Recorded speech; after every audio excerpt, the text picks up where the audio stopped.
The story of Mariyam. ജീവിതത്തിന്റെ ഗതിമാറിയ കഥയായിരുന്നു മറിയം ബീവിയുടെ. Imran Hannah ദമ്പതികൾക്ക് സന്താനങ്ങളില്ലാതെ കുറെ കാലം കഴിച്ചു കൂട്ടേണ്ടി വന്നു. മക്കളില്ലാതെ കഴിഞ്ഞ ഇരുവരും അള്ളാഹുവിനോട് നിരന്തരം സന്താനത്തെ ചോദിച്ചിരുന്നു. അവസാനം ഹന്ന ഗർഭിണിയായി. ബൈത്തുൽ മുഖദ്ദിസിന്റെ പരിചാരണത്തിനായി നേർച്ച നേർന്നു.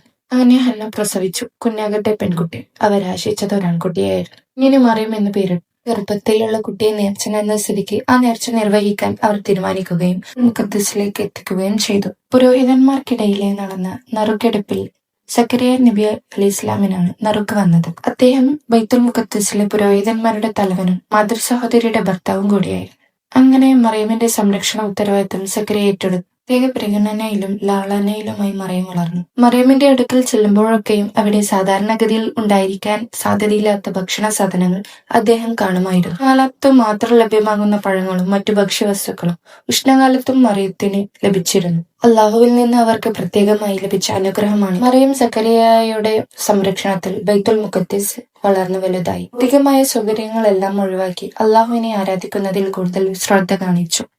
ധാരാളം ഇബാദത്ത് എടുക്കുന്നവരായതിനാൽ തന്നെ അവരെ അള്ളാഹു തിരഞ്ഞെടുക്കുകയും ചെയ്തു. ബീവിയോട് അള്ളാഹുവിനെ ആരാധിക്കുന്ന കാര്യത്തിൽ പ്രത്യേക ശ്രദ്ധ കാണിക്കുവാൻ കൽപ്പനയും ഉണ്ടായിരുന്നു. മറിയം ബൈത്തുൽ മുഖദ്ദിസിൽ നിന്നും അല്പം മാറി കിഴക്കു ഭാഗത്തെ ഒരു സ്ഥലം ആരാധനകൾ നിർവഹിക്കുന്നതിനായി തിരഞ്ഞെടുത്തു. അതിൽ തന്നെ കാണാതിരിക്കാനും ഒരു മറയും സ്വീകരിച്ചു. അള്ളാഹു ജിബ്രീലിനെ അവരുടെ അടുത്തേക്ക് അയച്ചു. ഇതിന്റെ രൂപത്തിലായിരുന്നു ജിബ്രീൽ അവിടെ എത്തിയത്.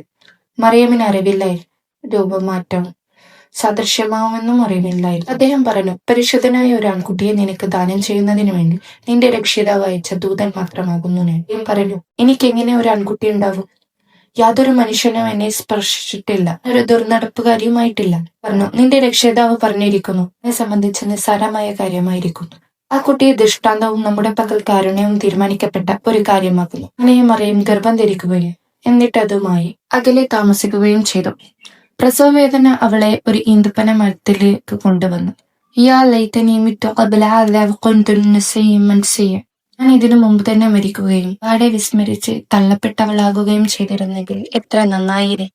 മറിയം ആത്മാർത്ഥമായി ആഗ്രഹിച്ചു. സൂറത്ത് മറിയത്തിൽ നിന്നുള്ള ഏറ്റവും ദുഃഖകരമായ ഒരു സത്യം. ചില പരീക്ഷണങ്ങൾ നിങ്ങളെ എത്രത്തോളം തളർത്തുമെന്നാൽ ജനിക്കാതിരുന്നെങ്കിൽ എന്ന് പോലെ നിങ്ങൾ കൊതിച്ചുപോയിരുന്നു. ലോകം കണ്ട ഏറ്റവും പരിശുദ്ധമായ ഒരു സ്ത്രീയുടെ വാക്കുകളാണിവ.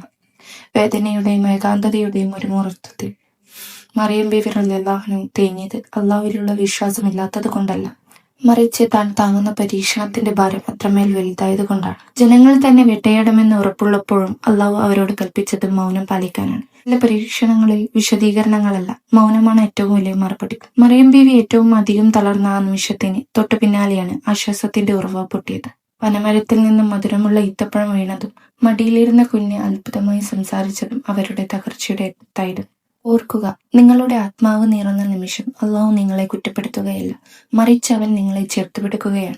പരീക്ഷണങ്ങൾ കഠിനമാകുന്നത് നിങ്ങളെ തകർക്കാനല്ല, നിങ്ങളുടെ തകർച്ചയിൽ നിന്ന് ഒരു വലിയ ഹയർ ഉണ്ടാകാനാണ്. മറിയം ബീവിയെ ലജ്ജിപ്പിക്കാനല്ല അള്ളാഹു ആ ചരിത്രം പറഞ്ഞത്, മറിച്ച് കാലങ്ങൾക്കിപ്പുറം സങ്കടപ്പെടുന്ന ഓരോ മനുഷ്യനെയും സാരമില്ല, നിന്റെ വേദന എനിക്കറിയാം എന്ന് പറഞ്ഞ് ആശ്വസിപ്പിക്കാനാണ്.